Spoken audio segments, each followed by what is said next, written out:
There is a certain cross-fertilization in the early Celtic fringe. The saint of this day, the patron of this diocese, was formed actually in the Welsh school under the influence of St. Gildas, St. Cadog and St. David, probably also of St. Illtyd. Llancarvan and Llantwit Major were great centres, and the learning and the monastic tradition picked up there was brought back by him to this diocese. The monastery that he founded in Clonard numbered at one stage about 3,000 monks and was a nursery of saints and a university of learning. Hence, he is referred to as the teacher of the teachers of Ireland. It is to be noted that the monastic life in Wales that he was picking up was strongly influenced by the East. The beautiful, serene model of the Eastern lavra can be found in the primitive Celtic pattern of the class, the llan. It is simple cells around a more solid church, and the language of silence being that of heaven on earth, the tongue being consecrated to praise, manual work and study, long hours in choir, the whole Psalter chanted daily, and great austerity. In the Carthusian customs there is a passage that says, "Our fathers followed a light from the east," and so the Carthusian fathers of the beginning did have that inspiration too. The lavra is there in the Carthusian style as in the Camaldolese style.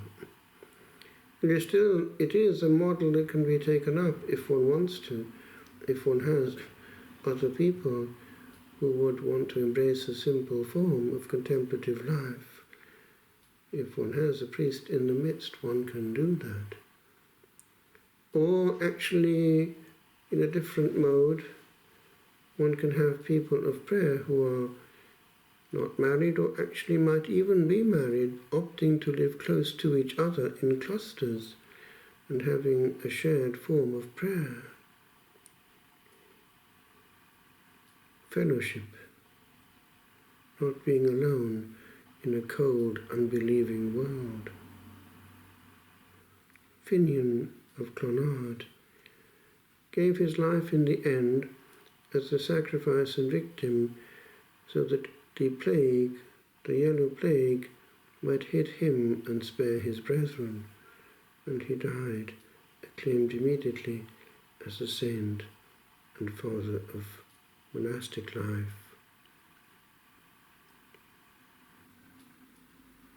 In a later stage, Clonard became an Augustinian monastery, as did this one here in Duleek, which also dates from the early period, for the founder was a disciple of St. Patrick. St. Keenan died in 489. And the reason why a lot of these old monasteries, both here in Ireland and in Wales, took on the Augustinian pattern after the Normanization of things in the later Middle Ages, the influence therefore of the continental thing coming in, was that the rule of St. Augustine corresponded well with their spirit, ready for any good work, anchored in love, anchored in serene prayer, and therefore not fidgety and going into just activism, but God being the prime mover and waiting for a word from Him, which can come from many sources as secondary causes, for God uses the language of His providence to speak to mankind, but He also uses the direct contact with the soul that is in prayer, for that soul will pick up things wanted by Him.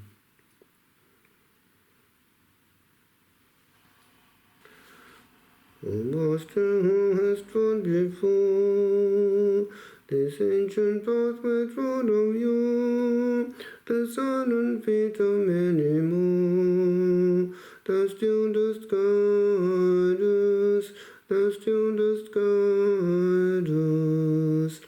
And when the tears of many years, the secrets kept from mortal ears, are known again where thy word stares, thou still not listening, thou still not listening. For thou dost know the solitude, then held the unknown beatitude, beheld and held in quietude, and still dost ponder, and still dost ponder. For thou didst call and calling heard the distant echo of this word, call on and call till nothing stirred, in dying wonder, in dying wonder. Yet would at times there something move, where now thou art, where ancient love burns still and whisper from above, faint not we conquer, faint not we conquer.